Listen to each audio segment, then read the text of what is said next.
Una llamada al Pentágono fue todo lo que se necesitó para destruir sus carreras y mostrar al mundo que la injusticia no tiene lugar donde esconderse. Se suponía que sería solo otro viaje en auto por una zona tranquila de Carolina del Norte, el tipo de lugar por el que la mayoría de la gente solo pasa de camino a otro destino. La general del ejército Emma Williams había hecho viajes como este cientos de veces antes. Sin escolta, sin luces intermitentes, solo ella, un auto rentado y una fecha límite. Tenía una reunión confidencial programada en la base de la Fuerza Aérea y no tenía tiempo para distracciones. Pero en algún momento entre Charlotte y Atlanta, justo afuera de un pequeño pueblo, Emma notó que las barras de señal de su teléfono seguro comenzaban a desaparecer. Necesitaba hacer una llamada, no mañana, no en una hora, sino ahora mismo. Avistó una estación de gasolina vieja y medio olvidada. Entró al estacionamiento agrietado y descuidado. No era bonito, pero era suficiente. Emma se estacionó cerca del borde del edificio, lejos de la puerta principal, donde unos cuantos locales se reunían. Había unos hombres apoyados en sus camionetas, intercambiando historias bajo el calor pegajoso. Ni siquiera lo pensó dos veces. Para ella, solo era un lugar para tener un minuto de tranquilidad. Tomó su teléfono seguro. Salió del auto para tener mejor recepción y lo levantó al oído. General Cambridge, verificando identidad. Iniciando informe, dijo, con voz baja y profesional. El oficial del Pentágono al otro lado comenzó el informe de inmediato. Movimientos sensibles, órdenes en tiempo real, cosas que solo un puñado de personas tenían autorización para escuchar. Emma mantuvo sus ojos en movimiento, escaneando el estacionamiento como le habían enseñado, pero concentrada en la llamada. Unas personas cerca de las bombas de gasolina comenzaron a mirarla. Ella no se parecía en nada a la gente que solía detenerse por allí. Desde luego, no parecía alguien con autoridad.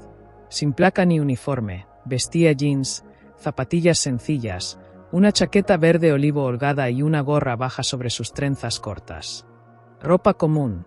Nada que gritara general de 4 estrellas. Y así era exactamente como ella quería que fuera. Pero no todos lo vieron de esa manera. Antes de continuar con esta historia, no olvides suscribirte al canal. Estaremos compartiendo muchas más historias que te dejarán enseñanzas maravillosas. Continuemos. Dentro de la estación, una mujer llamada Carla Rodríguez observaba desde detrás del mostrador, de unos 50 años, pelo rubio recogido en un moño apretado y líneas de ceño fruncido permanentes, marcas de una vida donde no ha hecho sino juzgar a los demás. Carla no vio a una heroína de guerra altamente condecorada, ni siquiera vio a una mujer haciendo una llamada telefónica, vio lo que quería ver, problemas. Carla tomó el teléfono fijo y llamó al departamento de policía. «Hola, tenemos una mujer sospechosa aquí afuera, cerca de las bombas», dijo, manteniendo la voz baja para que los clientes no la oyeran. «Muy rara, podría estar drogada o algo así, actúa de manera extraña, mejor vengan a revisar». Colgó antes de que pudieran hacer demasiadas preguntas. Al otro lado del pueblo, 2 oficiales escucharon la llamada por la radio y rodaron los ojos. En este lugar casi nunca pasaba nada, no les molestaba revolver un poco las cosas si eso rompía el aburrimiento. Se pusieron sus gafas de sol, subieron a su patrulla y aceleraron hacia la estación. Mientras tanto, Emma permaneció junto a su auto, tratando de mantenerse concentrada en la conversación.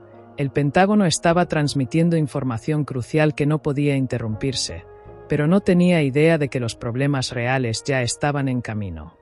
Justo cuando Emma estaba a punto de recibir sus siguientes órdenes, notó luces intermitentes reflejándose en las ventanas de la estación, y todo a su alrededor comenzó a cambiar. Las patrullas entraron al estacionamiento con un chirrido. Lanzando grava bajo sus neumáticos, Emma bajó el teléfono por un segundo, entrecerrando los ojos ante los destellos rojos y azules. Los 2 oficiales salieron del vehículo antes de que éste se detuviera por completo. El más alto, el oficial Thomas Smith, 30 y tantos años, corte militar y pecho ancho, desabrochó su funda con un movimiento rápido.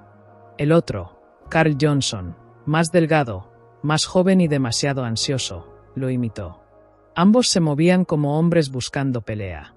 Emma sintió que el aire a su alrededor se tensaba. Con calma, colocó el teléfono en el capó de su auto y mantuvo sus manos visibles, las palmas abiertas. Su voz se mantuvo medida y controlada, tal como le habían enseñado en el ejército todos esos años atrás. Buenas tardes, oficiales. ¿En qué puedo ayudarles? Smith respondió con brusquedad. Licencia y registro, ahora mismo. Emma dio un medio paso hacia adelante, alcanzando lentamente su billetera en el bolsillo trasero. Por supuesto, mi identificación está justo aquí. Soy militar en servicio activo, la general Emma Williams. Estoy en una misión oficial. Johnson se burló. ¿General? ¿En serio esperas te creamos? Emma sacó sus credenciales militares y sus órdenes de viaje federales, extendiéndolas hacia los oficiales con manos firmes. Smith las arrebató, apenas echándoles un vistazo antes de negar con la cabeza. Esto es falso, dijo, arrojando su identificación al capó como si fuera basura. Emma parpadeó, aturdida por primera vez. Oficial, le aseguro que esa soy yo. Cállate, la interrumpió Johnson. ¿Cree usted que puede engañarnos, señora? Escogió el pueblo equivocado para eso. Un pequeño grupo comenzaba a formarse. Clientes, trabajadores de la estación, conductores que habían llegado por gasolina y decidieron quedarse para el espectáculo gratuito. Algunos susurraban, otros reían, nadie intervino. El entrenamiento de Emma le gritaba que desescalara la situación, pero cada instinto le decía que estos hombres no buscaban respuestas. Ya habían decidido quién era ella y, peor aún, que no era. Oficial, intentó de nuevo, con voz baja y serena. Por favor, contacte a su supervisor. Están cometiendo un grave error. Pero Smith ya tenía las esposas en la mano. Date la vuelta, manos detrás de la espalda. Emma no se movió. Se mantuvo firme, no por desafío, sino porque algo dentro de ella se había quebrado. Soy una general del ejército de los Estados Unidos, dijo, su voz ahora afilada. Me están deteniendo ilegalmente. Smith se rió tan fuerte, que los presentes escucharon su risa rebotar contra las bombas de gasolina. Sí, claro. Y yo soy el presidente. Ahora dese la vuelta, no me haga perder el tiempo. Antes de que Emma pudiera decir otra palabra, Johnson le agarró el brazo con rudeza. Smith forzó su otra muñeca detrás de la espalda. Las esposas se cerraron con fuerza suficiente para pellizcarle la piel. Emma apretó la mandíbula, tragándose la humillación que le estaban haciendo pasar, caliente y rápida. En algún lugar detrás de ella, su teléfono todavía conectado al Pentágono, cayó al suelo. La voz al otro lado, al escuchar el caos, comenzó a gritar su nombre, pero los oficiales no lo notaron o quizá no les importó. Smith empujó a Emma contra el costado de su auto rentado con suficiente fuerza para hacer vibrar la puerta. Entre el pequeño grupo, se escucharon susurros. La tenemos, dijo Johnson, como si acabaran de atrapar un premio. Emma, respirando con dificultad, miró fijamente hacia adelante, hacia la ventana sucia de la gasolinera. Su reflejo estaba fracturado en pedazos por la tierra y la mugre. En ese momento, para ellos, no era una general, ni siquiera era una persona. Era solo alguien a quien podían maltratar porque podían. Pero dentro del Pentágono, las alarmas ya estaban sonando. Y la desaparición de Emma no pasaría desapercibida por mucho tiempo. La llamada había pasado de extraña a alarmante en menos de 60 segundos. El teniente comandante Bruce Anderson, sentado detrás de una pared de monitores en Washington, D.C., miró fijamente la línea intermitente etiquetada con el nombre de la general Williams. La transmisión de audio era un caos, ruido de fondo, sonidos de forcejeo, voces gritando palabras que no podía distinguir. Luego, nada más que estática. Bruce se inclinó hacia el micrófono. General Williams, aquí comando de operaciones. ¿Me copia? General Williams, responda. No hubo respuesta. Miró hacia su supervisor, la coronel Alana Cox, quien ya se acercaba con paso firme. Rastrea su ubicación, ordenó Cox, su voz cortando el zumbido del centro de operaciones. Hazlo ahora. En cuestión de segundos, un técnico mostró un punto intermitente en un mapa. No estaba cerca de la base, Estaba detenida en una estación de gasolina junto a la carretera 171 cerca de un pueblo llamado Woodstock, una ubicación en el mapa que la mayoría del personal del Pentágono ni siquiera conocía.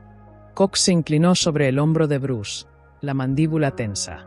Contacta a seguridad y conectame con la persona a cargo. Si algo le ha pasado a Emma, nos movemos de inmediato.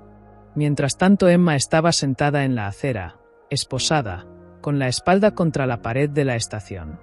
¿Cuál es tu nombre real?, preguntó Johnson, inclinándose sobre ella como una pesadilla.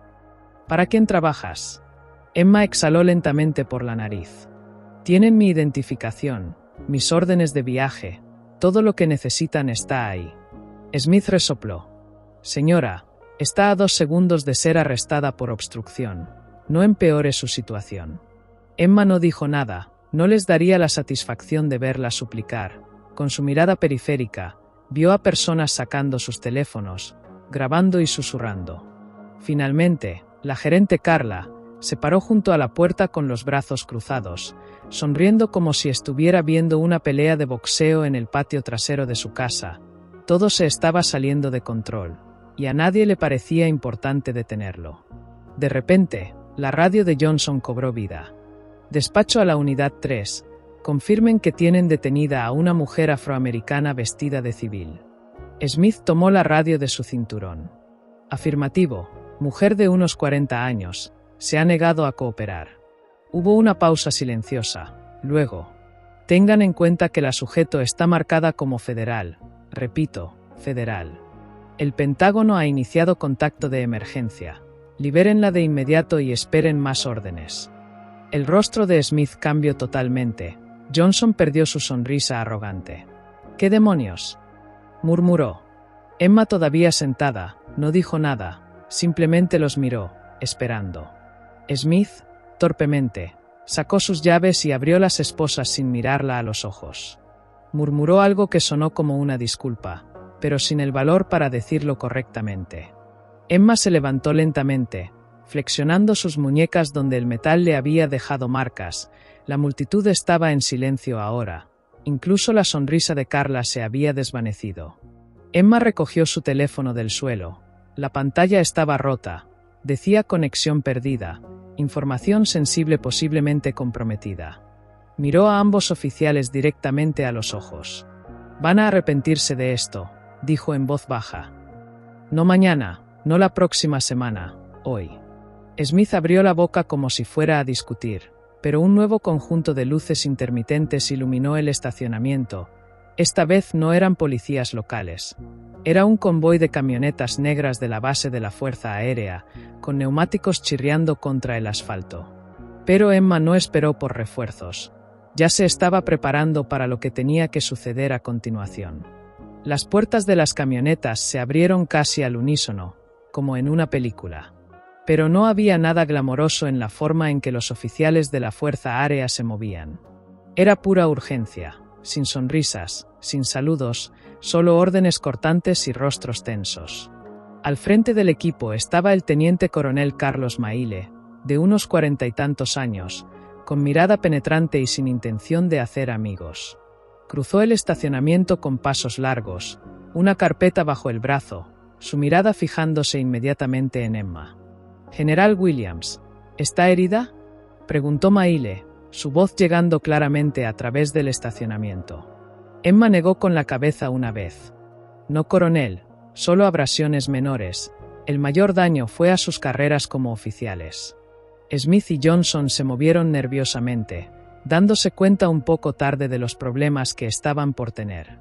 Los otros oficiales de seguridad de la Fuerza Aérea rápidamente formaron un círculo alrededor de Emma, colocándose entre ella y los policías de Woodstock. Maile se volvió hacia los oficiales locales, con el rostro impasible. «Quedan ordenados a retirarse. Tienen pendiente de investigación federal. Cualquier otra acción de su parte podría interpretarse como obstrucción a la justicia». Smith balbuceó. «No sabíamos quién era». «Esa no es una excusa», lo interrumpió Maile. Tenían documentación en sus manos, tenían todo lo que necesitaban. Johnson intentó hacerse el duro. Aún así, actuaba de manera sospechosa. Maile lo miró por un largo momento, luego dijo en voz baja. Vieron a una mujer negra haciendo una llamada telefónica y tomaron una decisión que los perseguirá el resto de sus vidas. El equipo de la Fuerza Aérea metió eficientemente a Emma en una de las camionetas, asegurándose de que estuviera cómodamente sentada. Cuando el convoy se alejó, Emma miró hacia atrás una vez, solo el tiempo suficiente para ver a Smith limpiándose la frente con una mano temblorosa y a Carla escabulléndose dentro de la estación como una cucaracha bajo la luz de la cocina. Dentro del vehículo, Emma no dijo mucho. Miró por la ventana hacia la interminable carretera, sus pensamientos yendo más rápido que la camioneta. El coronel Maile rompió el silencio después de un rato. El Pentágono está coordinando una investigación completa, señora. Asuntos internos, la División de Derechos Civiles. Esto se hará público, le guste o no a la división policial de Woodstock. Emma no asintió, no sonrió, no se inmutó. Deberían haberlo sabido mejor, dijo simplemente. Maile asintió en acuerdo. Van a descubrir lo que se siente ser vistos por lo que realmente son. El convoy siguió avanzando, pasando campos de hierba alta y postes de teléfono inclinados, hacia la base de la Fuerza Aérea donde la autoridad y la dignidad de Emma finalmente serían reconocidas nuevamente. Pero Emma sabía que la verdadera batalla apenas comenzaba. Y esta vez, todo el país estaría mirando. Las noticias del incidente llegaron a los titulares nacionales antes de que Emma terminara su informe al llegar a la base militar. Alguien había subido el vídeo grabado con un teléfono celular. Imágenes borrosas que mostraban a dos policías de Woodstock, esposando a una mujer que, con calma, explicaba que era una general del ejército de los Estados Unidos. Sin gritos, sin resistencia, solo la inconfundible expresión de alguien a quien le estaban arrebatando su dignidad por personas demasiado cegadas por la arrogancia para verlo. La noticia se esparció como incendio forestal. Para la mañana siguiente, Woodstock ya no era solo un punto en el mapa de Carolina del Norte. Era el centro de una creciente indignación nacional. Las cadenas de noticias repetían la historia una y otra vez. Los comentaristas movían la cabeza con disgusto. Los líderes de derechos civiles lo llamaron un claro caso de perfil racial y abuso de autoridad. Incluso las organizaciones de veteranos, usualmente cuidadosas de no meterse en aguas políticas, emitieron declaraciones exigiendo justicia para la general Williams. De vuelta en Woodstock, el departamento de policía se apresuró a controlar los daños. El jefe Isaac García, un hombre más familiarizado con la caza de venados que con conferencias de prensa, se paró frente a un mar de cámaras, el sudor goteando bajo su sombrero de vaquero. Lamentamos el malentendido, tartamudeó, evitando el contacto visual con los reporteros. Los oficiales involucrados han sido puestos en licencia administrativa pendiente de una revisión completa. Una joven reportera de Charleston lo interrumpió. Jefe García, ¿por qué oficiales entrenados no pudieron reconocer credenciales militares claramente presentadas? ¿Fue la raza un factor en este malentendido?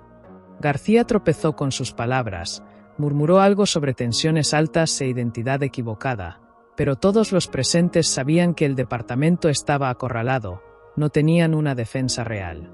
Mientras tanto, Smith y Johnson habían guardado silencio. Sus nombres se filtraron en cuestión de horas, apareciendo en titulares, redes sociales y foros de indignación pública. Fuentes anónimas dentro del departamento revelaron que ambos hombres tenían quejas previas. Uso excesivo de fuerza, perfil racial, entre muchas más cosas bajo la alfombra hasta ahora. Los abogados de derechos civiles de Carolina del Norte y Washington D.C. presentaron quejas federales en nombre de Emma. El Departamento de Justicia abrió una investigación independiente. Incluso el gobernador de Carolina del Norte opinó, llamando al incidente una espantosa injusticia contra una heroína nacional. Ya no se trataba solo de Emma. Se trataba de todas las personas que habían sido dudadas, menospreciadas o degradadas por un uniforme que no llevaban, un color que no podían cambiar o una suposición que no podían evitar que otros hicieran. Emma recibió informes constantes, sus abogados, oficiales del Pentágono, incluso un enlace de la Casa Blanca llamando por actualizaciones. Respondió cada pregunta con la misma voz firme que había usado para comandar tropas en zonas de guerra. Pero cuando estaba sola, en la quietud de sus aposentos, el peso de todo la aplastaba, no porque estuviera sorprendida, sino porque, después de todas las medallas, después de todo el servicio, después de todos los sacrificios, en un polvoriento estacionamiento en Woodstock, nada de eso había importado. Aún así, no había pasado su vida huyendo de las batallas. Y definitivamente no empezaría ahora. Pero si Emma iba a hablar, sabía que tenía que hacerlo en sus términos. No solo por ella, sino por todos aquellos que la observaban desde las sombras. La conferencia de prensa fue programada para el mediodía de un sábado, fuera de las puertas de la base de la Fuerza Aérea. Las cámaras ya estaban alineadas en filas ordenadas pero frenéticas, los micrófonos apilados en grupos de 2 y 3. Los reporteros murmuraban en sus teléfonos, el aire era caliente, espeso, cargado de una energía diferente. El tipo que significaba que algo importante estaba por suceder. Emma Williams se paró detrás del podio, vistiendo su uniforme de gala completo por primera vez en meses. Las medallas brillaban contra la tela azul oscura. Sus hombros estaban cuadrados, su mirada inquebrantable. No estaba allí para entretener, no estaba allí para hacer que nadie se sintiera cómodo.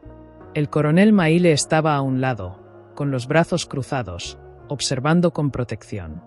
Unos cuantos altos funcionarios del Pentágono lo flanqueaban, con rostros sombríos. Le habían ofrecido a Emma guiones cuidadosamente redactados, frases diplomáticas, un camino seguro a través del campo minado. Ella los rechazó educadamente. Cuando Emma finalmente habló, su voz fue lo suficientemente clara para cortar cada murmullo, cada clic de las cámaras. Mi nombre es la general Emma Williams, comenzó. He pasado 29 años sirviendo a este país, liderando soldados, asesorando presidentes, defendiendo los ideales escritos en la Constitución. Hizo una pausa, dejando que las palabras flotaran en el aire pesado. Ayer, en Woodstock, Carolina del Norte, nada de eso importó. Fui juzgada no por el contenido de mi carácter, no por el uniforme que me he ganado, sino por el color de mi piel y las suposiciones hechas sobre mí. Los reporteros escribían frenéticamente, pero Emma no hablaba para ellos. Hablaba para la gente que había visto el vídeo, que había sentido una punzada familiar en el estómago, un recuerdo agudo de haber sido dudados, menospreciados o ignorados. No estoy aquí hoy para pedir disculpas, dijo. Estoy aquí porque el silencio no es una opción. La rendición de cuentas importa, el respeto importa, la dignidad humana importa, y nada de esto es negociable basado en el prejuicio o la ignorancia de alguien. Detrás de las cámaras, miembros de la comunidad local se habían reunido, familias negras, veteranos, estudiantes, sosteniendo carteles escritos a mano. Emma vio destellos de sus rostros, algunos enojados, otros esperanzados, todos esperando algo que no habían visto lo suficiente últimamente, liderazgo real. La injusticia no es nueva, continuó Emma. Pero el cambio solo ocurre cuando suficientes personas se niegan a apartar la mirada. Terminó sin dramatismo, sin eslogan ensayado, solo la verdad. No fui humillada ayer, ellos lo fueron, y la historia lo recordará así. Se alejó del micrófono sin esperar preguntas. Los aplausos comenzaron pequeños, unos cuantos de la multitud, pero rápidamente crecieron en algo real, algo vivo. Mientras regresaba a la base, Emma no caminó más rápido ni más lento. Se movió con el mismo paso constante que siempre había tenido, un paso tras otro, cargando más que solo su propia historia sobre sus hombros. Porque sabía que el mundo no cambiaría de la noche a la mañana. Quizá ni siquiera cambiaría en su vida. Pero tal vez, solo tal vez, cambiaría un poco porque ella se había negado a quedarse callada. Cuando te tratan injustamente, tu voz es tu arma más poderosa. Habla la verdad, incluso cuando tus manos tiemblen, alguien allá afuera necesita la fuerza que muestras. Si crees en defender la dignidad y la rendición de cuentas, suscríbete a este canal, habla cuando veas algo malo. El cambio comienza con personas dispuestas a llamar las cosas por su nombre.